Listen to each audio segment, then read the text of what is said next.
Ooh-wee, I'm ready to go home. Well, I made quite a few videos today, and I'm gonna post them all on my channel, and you'll see all the different things I did. I fixed this door. This door seemed to be sagging, but we fixed it a different way, didn't we? It wasn't actually sagging from the door being installed wrong or from something settling or anything. We adjusted strike plates. We pre-drilled and installed different screws in here. We took doors down. We installed doors. We moved the door over. This door was too close over there. We moved the whole thing over, even though it wasn't really sagging. Adjusted that. Did everything over there. Tightened up door stops. What else did we do? We checked these doors over here, put different screws in, pre-drilled holes, put screws in here, took this door. Oh no, we didn't take these doors down at all. We did it a different way. You just have to keep watching my videos. You'll see different things that I did on prepping these doors and getting ready for this place to be painted, because all these doors are going to be painted. They're going to paint them in place. They're going to mask around all of these hinges. And I guess they're going to mask around the door handles too. I'm not quite sure. If they mask around that, they're going to have to mask around that. The door bumpers will probably end up taking off. The strike plates, I don't know if I want them to mask around that, because then they can't get the paint down in here exactly right. It's best to pull those off. I'll probably end up pulling those off. But anyways, I got a good head start on here. I worked on probably 7 different doors. What am I going to talk about, show next time? I've got a set of double doors right here, and these doors are rubbing up there. We'll talk about possibilities of fixing those doors, and I know tomorrow I'll be able to fix those doors basically kind of like what I did today. See how they're rubbing up there? And I actually took this door down. I didn't show it on video, but I took the entire door down. I put some different screws in. You can see that's a different screw there. The top one up there is a different one. See? And I got them mashed down in there because I had to angle those. In order to angle those, I had to take the door down. And then I did some more down there. We worked on this door here too, and installed a strike plate, showed you how to adjust strike plate, showed you how to ream out strike plate with a certain type of bit, some bits that I used. We took this door off, didn't we? Reinstalled that. So I've got different videos on all that. Obviously I could not show all that stuff on one video. And I'm almost done downstairs. I got that double door I've got to work on tomorrow. And I've got to work on this door.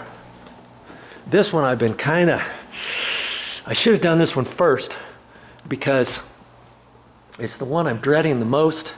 It's rubbing up there at the top, and you can see how the door was rubbing, and it hits the back of that. It doesn't allow the door to get in all the way, even though the door shuts. See, the door's not closing all the way up there, is it? See? That's because it's hitting on the top. And why is it hitting on the top?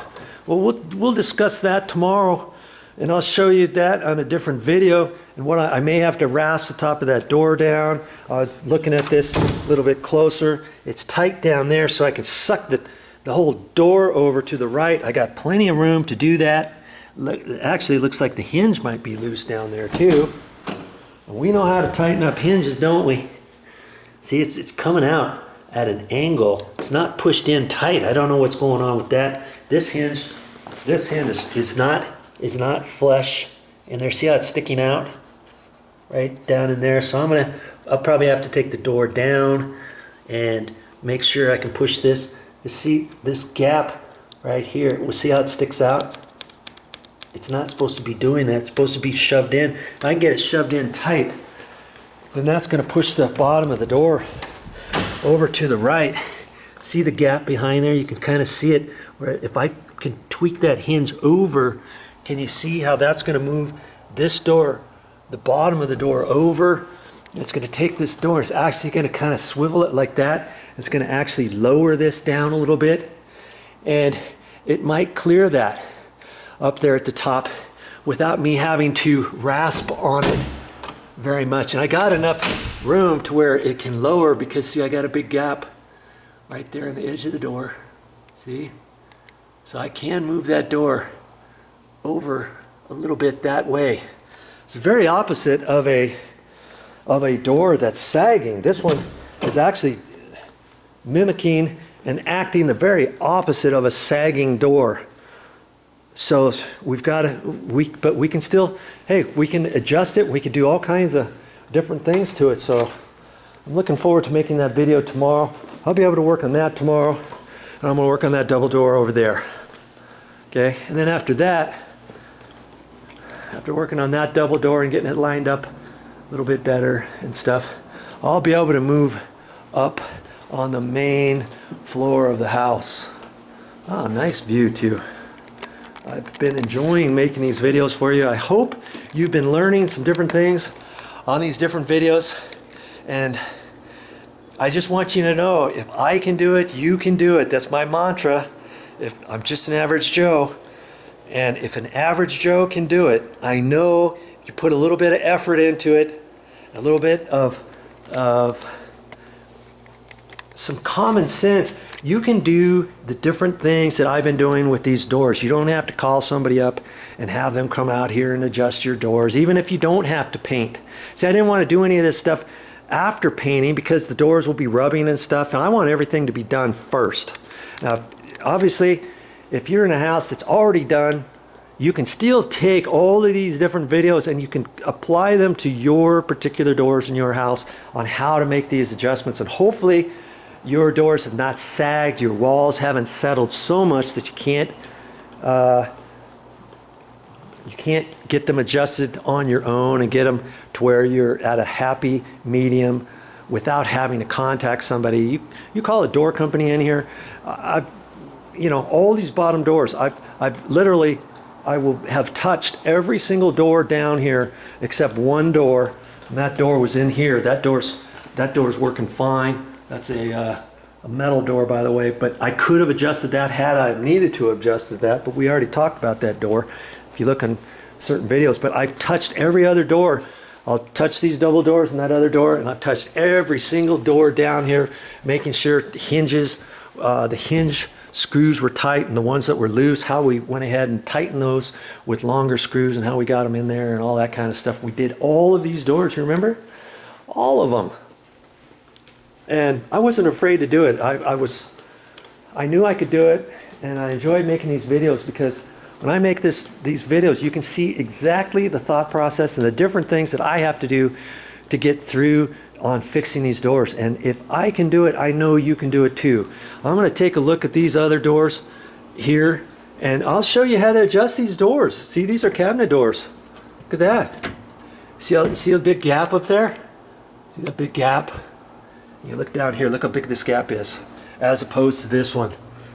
Actually, this one's a little bit bigger too. I can kind of make that a little bit tighter, and I'll show you that. See, they probably should be about like that. Isn't that a nice, see that right there? You can tell that one's smaller than that gap. And look, this door looks just a hair lower than this door. Not very much, but I think I can fix that tomorrow. Even where the hinges are. See, the hinges are located on this, and you may think, oh, there's no way. How can you adjust that? See how this one is just a hair lower than this one? Not very much. But I can take a look at that kind of stuff tomorrow. This one, see the right-hand door, it's just a hair lower than the other one. See the gap on this drawer? Now look at the gap over here. How much bigger this gap is as opposed to this. And these are pre-finished melamine cabinets. And all of that stuff can be adjusted. I'll take a look at all that kind of stuff. First thing I wanted to do through this house was get all the doors adjusted, get them cleaned up, get everything done so I know that they're ready for the painter. I got 2 more days. I worked on them all day today. I've got all day tomorrow, and I got the following day to do some other stuff if I need to before the painters come. The painters are coming on 3 days from now, and there's going to be like 6 or 7 guys in here. I'm hoping that they're going to let me video quite a bit of stuff. They're going to have to put all kinds, you know, all their drop cloths down. They're going to have to mask off the windows, and I'm not sure what they're going to do. They may mask off this ceiling fan, and I don't think they're going to take it down. And then the question is, what are they going to do around these trims? Are they going to take the trims down? Are they going to have me take the trims down? I mean, it'd probably be better than trying to paint around them. You know, now that's a speaker, and those speakers are controlled from upstairs, which was kind of cool. There's another one. I know they'll mask off around those. But there's going to be some different things they're going to do. They're going to paint all the baseboard again. They're going to paint the baseboard a brighter white, which means once they paint the walls, they're going to have to paint the baseboard. Are they going to paint the baseboard first and then the walls afterwards? Because they're going to spray. I think they're going to spray paint, you know, with a spray rig.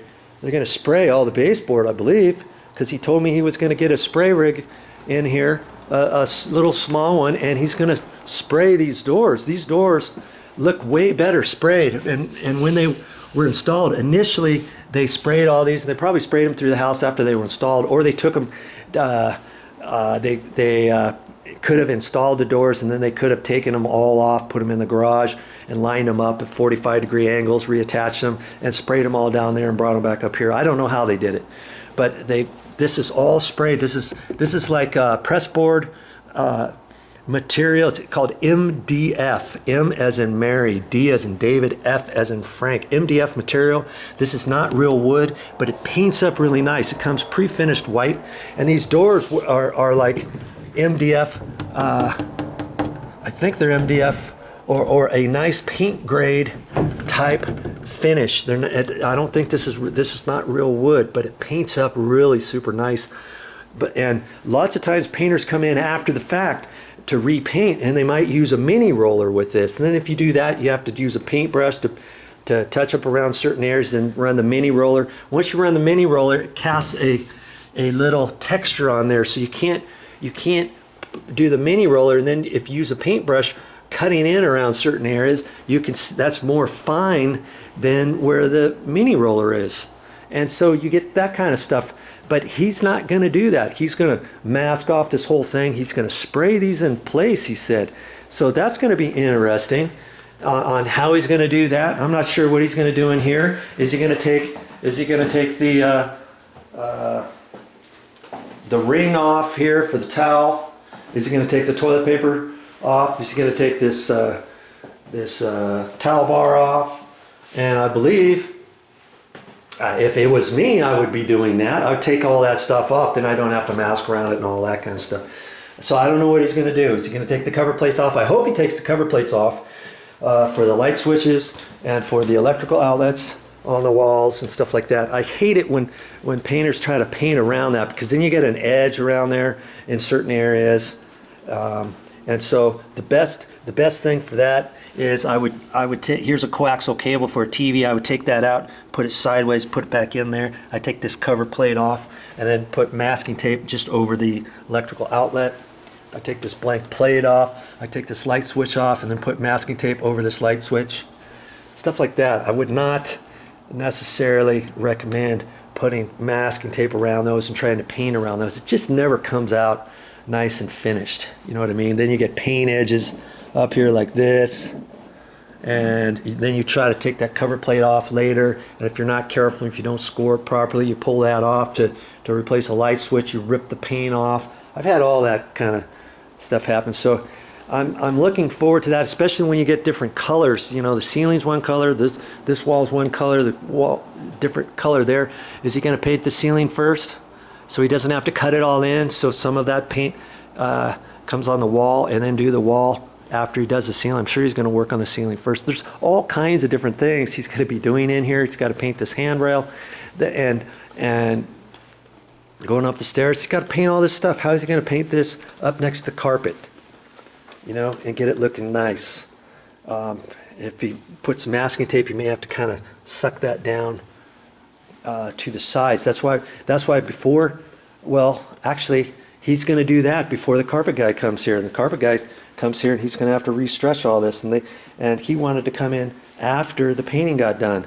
So he's going to have to be real careful when he takes his little handheld, this is big flat bar to kind of suck it back in there. He might mark up the paint. I don't know how that's going to work.